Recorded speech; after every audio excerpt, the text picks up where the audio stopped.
Today's episode of Daily Detroit is brought to you in part by Castalia Cocktails.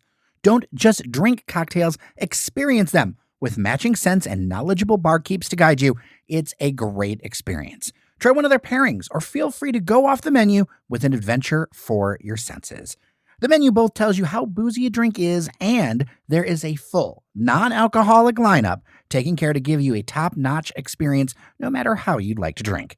Whether it's the intimate indoor bar with less than 20 seats or on the patio outside enjoying the best Detroit has to offer, Castalia is a great spot for a night out, a drink after dinner, or a date. They're open to all Wednesdays through Saturdays from 5 to 11 p.m. with a possibility for unique experiences for small groups anytime with a reservation. You can learn more at CastaliaCocktails.com. That's CastaliaCocktails.com. Make sure to support the businesses that support us and stop on by.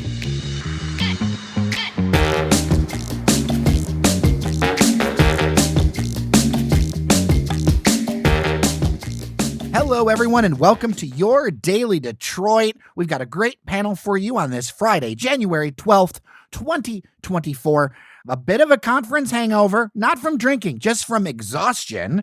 I am Jer Stays, and joining me on the line is Devon O'Reilly. How are you, as we do every Friday? Hey, Jer. Good to see you yesterday at Detroit Policy Conference. Yeah, a little worse for wear, but overall, it was a great event. And Fletcher Sharpe joining us on a Friday. It is wonderful to see you, well, virtually, sir. Yeah, I told people I'm evolving, so this is the first step before I become my own personal Charizard. I was going to ask you which Pokemon you're evolving into, but Charizard, I feel like that's a good choice, especially because there was, honestly, a lot of fire happening at this Detroit Policy Conference. It'll be the first thing we talk about. We've got some other issues that kind of happened the same day or happened at it that I want to get into as well, including the People Mover and some thoughts about that and the auto show. But first, let's talk about this conference. The Detroit Policy Conference has been around for a while. Devon, you, as listeners know, you are a big part of producing this conference.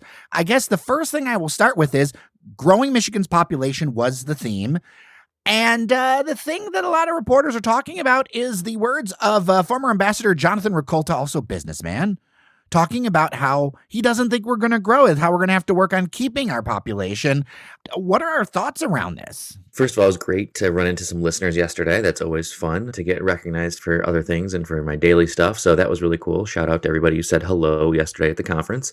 The theme was growing our population, and the impetus was this Growing Michigan Together Council that Governor Whitmer had stood up, and they had been working on recommendations, and there was work groups, and there was work streams. John Ricolta and Shirley Stancato were actually the chairs of the council, and they also served as chairs of the conference. So it certainly was interesting take to have Ricolta saying that, there's a chance we just don't grow the population.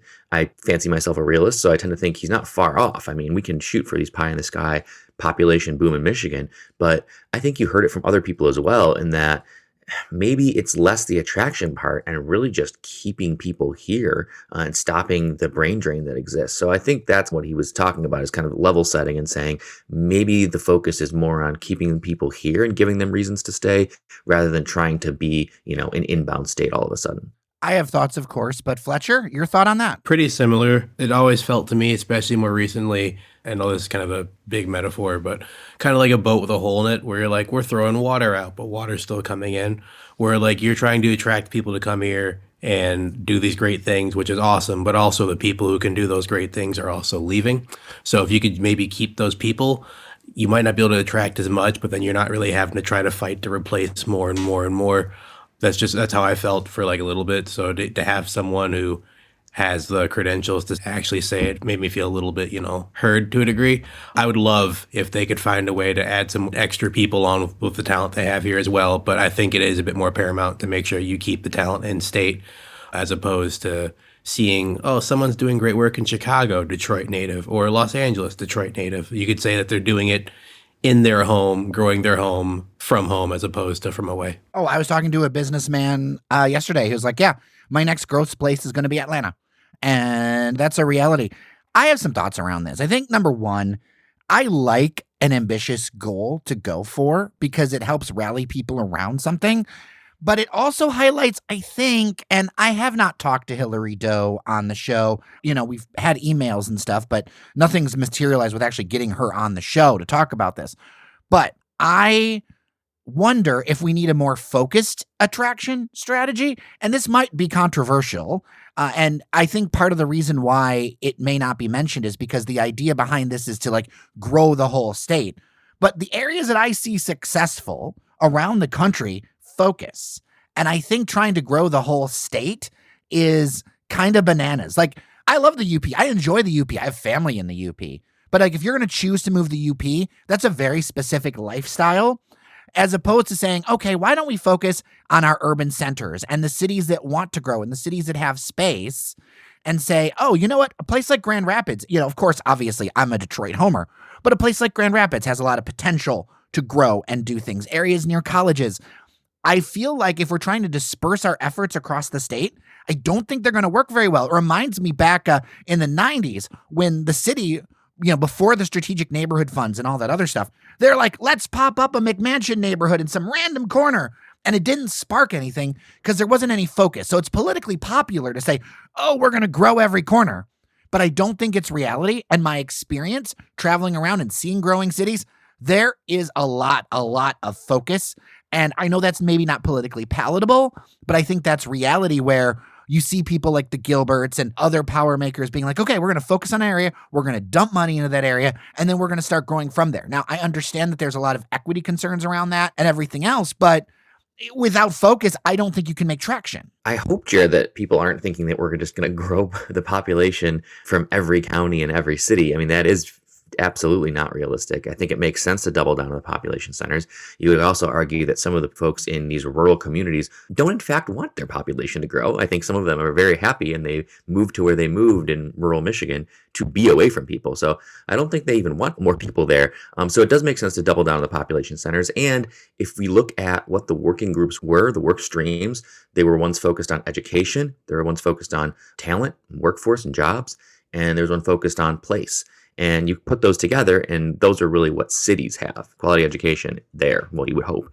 Availability of quality jobs and interesting, cool places that you want to live, work, and play. And that's not going to be found in outer suburbs even. So I do think you definitely have to focus on doubling down on the population centers. I was talking to a friend from Clarkson, and like, Clarkson's Clarkson. And no offense to Clarkson, I don't mean it that way, but like, the idea that we're going to run like a high-speed train to Clarkston is an absolutely insane one, And that leads into that idea of transit, where it wasn't as much directly, like, there was some fire online from people being like, there's not enough transit on the agenda, but transit was everywhere in the agenda. It just came through different forms. And that leads me to the point, Michael Griffie, the CEO of, I believe it's called ACOM, brought up this idea in the middle of the conference talking about expanding the people mover. And then Sam Robinson from Axios, friend of the show, I guess I can call him a friend of the show. Maybe he doesn't think that, and he'll send me a nasty email.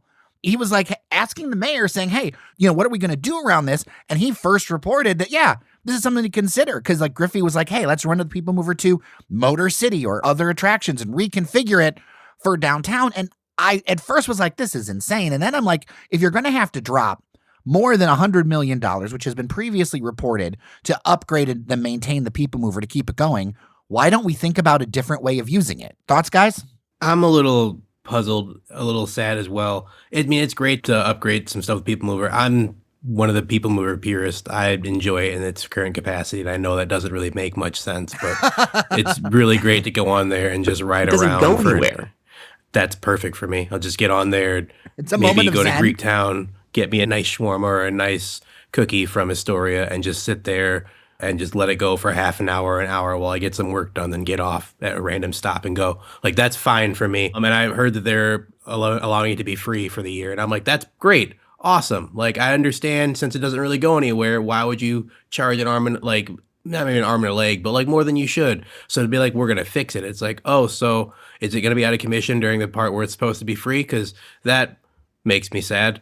I do think that it'd be great if they did expand to a few more stops. It needs to be modernized a little bit, but I don't want it to get to the point to where it's supposed to be kind of like the Q line, because then I'm fairly certain if it gets to that, something like that, it's going to all of a sudden not be as effective or efficient as it was before, and then people will be pining to try to get rid of it again. I mean, I think you got to do something, and it's one of those situations where the people mover was built for where they thought people wanted to go in 1985 Detroit. And that's very different than where people want to go in 2024 Detroit. So, yeah, at the very least, I think you got to update the stops, have it go a few more places. Some of the stops now don't necessarily make any sense. I'm all for the expansion. I think it's a nice to have. I don't think it's absolutely necessary. This isn't going to, turn some huge lever in Detroit and we're going to be a different city because we have a people mover that goes more places. But as someone who would probably use it a lot if it went more convenient locations, I certainly would like to have it, but I don't want this to, break the budget or be something that, is seen as absolutely transformative. We have to remember that this was created as a loop hub for a transit system that never got built. Right? Like this is supposed to be the downtown loop like Chicago for a system that never happened. So let's put that number one. Number two, I think you either need to, and I say this as somebody who has a lot of affection for the people mover, and I'd love to have like a little people mover train in the studio, like, just the cars. Anyway, I'm a nerd like that, but you either need to rebuild it and build it right, or you need to take it down. Like you have to just say, we're going to make it be functional and use this time. It looks like we're importing these cars from Toronto to keep it going for a few more years. It's kind of like the do or don't situation. And if we're going to do the idea of elevated rail outside of lanes of traffic that's weather protected in a region like ours, like right now, this next week coming up, we're going to have 15 degrees.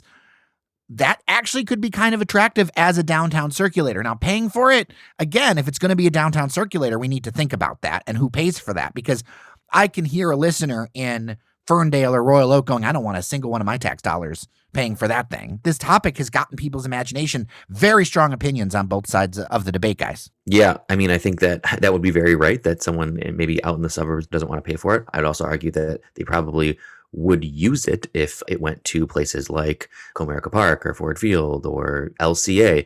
I think for the people mover to have any kind of real impact, it has to do more in the entertainment district area that we've kind of built up there. And then it really also has to connect, I think, those adjacent neighborhoods like the Rivertown area, Corktown, Midtown. If it's not really helping you get to those places, then I am a little wary of how useful it will be. At that point, aren't we talking about like 2-direction tracks? Aren't we talking about way more cars? Like we've got to think about a much bigger system, because your travel times are going to be or even spurs, because your travel times are going to start to get obscene if you don't do that. Yeah, it just goes to what you said, Jerry, is you either have to do this big or don't do it at all, because the current construction of the people mover is kind of just not working. I'm interested to hear people's thoughts. dailydetroit@gmail.com, 313-789-3211. Another piece of news that came out during the conference, but not necessarily conference related, was about the auto show. Detroit News first reported, and a bunch of others then kind of echoed out, that the auto show is going to move back to January. A lot of people, again, another thing with a lot of strong feelings. Me and Norris Howard examined this issue a little bit ago and talked about the idea that whenever you have it, you need to make sure that it sparkles and it has stuff that other places don't have, and you get the big brands and the big reveals and the whiz bang as opposed to just the models that are out there. Both of you, I'm interested in your thoughts. Is a move to January the right move? And, auto show in general. I mean, going off the nostalgia factor, I think it's probably better. I remember being young and it's like, oh, there's a little bit of snow outside, you're doing whatever. We go to the auto show in January, maybe at come worst early February, but all my memories are really just January. And like, it felt nostalgic. And I've maybe gone one of the few times when they moved it into September, but like I personally, just for nostalgia's sake, prefer January. Outside of that, I don't really think it matters too much. I'd probably try to compete with other auto shows around the same time, and a better way to do that is to be closer to those times.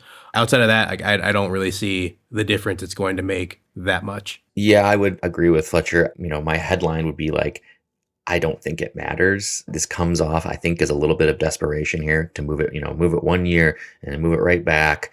I just think we're still dealing with the fact that the importance, the gravitas of the auto show has just lost a certain amount of luster that it's just not going to get back. Putting it in January puts you up in front of the event schedule of the year. So that's good, but then it also puts you right up against CES. I think most people aren't going to do CES and the auto show. So what it boils down to is what people are saying is this is really more of a regional, provincial auto show, not really the kind of North American or global auto show that it was in years past. We just have to think about it like that. It's just more of a local, regional at best, auto show.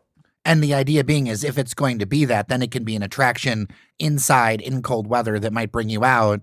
I mean, you and I were really positive, Devon, about taking it into the streets and out and about. But I'll be honest, I don't feel like it was executed as, at least as I'm not going to speak for you, at least as I hoped. I expected some sort of closer to Super Bowl-esque, amazing something. And it just, to me, it fell short of like, oh, what you could do with an outdoor show. Yeah, I would also kind of say that they gave up a little bit early on what I thought was something that had some good bones and could have been built on. I don't think the execution was there, but it was the first year. So, the other option would have been you double down and you say, we're going to do this in the fall, but we're going to do it, or the summer, but we're going to do it better and we're going to improve. That's not what they did. They decided that one year, this is not going to work. And so they moved it to the winter. And now it really can't be something that's out in the streets and like a party and kind of this social thing that we had talked about. So that I don't think that's going to happen in January. So to loop back to the Detroit Policy Conference, and I don't want to spend forever on it. I know we're going to talk about multiple issues on it, and we had a number of interviews that we did there, and there's multiple things to unpack from this day of stories that frankly impact a lot of Detroiters, a lot of things that were really interesting to me. But I think one thing that really struck me, and I want both of yours opinions because, Devon, you're embedded in all this stuff and you've been going to these forever. And Fletcher, this was your first Detroit Policy Conference. So we've got a really good difference of experience here. For this conference, with the growing Michigan's population, I was kind of stunned, or maybe I wasn't stunned. Maybe I did expect it. But a lot of leaders, this idea of like Michigan needing to make some changes as far as everything from building to transit to jobs to everything else, whether it's the stat that was shared that 6 in 10 of Michigan jobs, aren't paying a middle class wage, to all this other stuff. Our listeners that are mostly younger and the social media experience we have, this is the air we breathe. This is what I hear from people. This is what I've experienced seeing friends move to other cities, to New York, to Chicago, to New Orleans, to wherever. I've experienced this for 15 to 20 years of my adult life. And then to see so many leaders go, this is the first time I've heard about this. I didn't realize it was that big of a thing. All that other stuff. It was cognitive dissonance. I was really glad we were having this conversation. But what do we think about that? And how do we go forward with this where it's clear to me, and as I said, my inbox is already full with people who are like, what do you mean they didn't know about it? What are our thoughts on this, guys? And how does this make us feel and go forward? Personally, it's a little frustrating, especially because some people who've said that in the past have also said that they listen to the people who we've listened to the people of the area and such. If you've listened to them, you would know this already, because a lot of the people were saying these issues are here, these issues are here. So for someone to get up there and have the moment be like, wow, we looked at the data and I had you did, like, you did have an idea, and this is just you letting us know as a way of, we're going to try to fix it now. Or like you didn't, which means you didn't listen to the people who were telling you these things for X amount of years.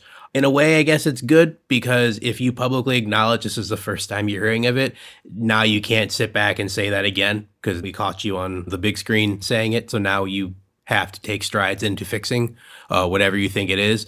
I think it also puts a fire underneath them to try to figure out exactly how to fix the problem, not to just admit that they have one. Because if you admit that you have a problem and you don't take steps in fixing it, especially if you do that publicly, it does not really look great for you.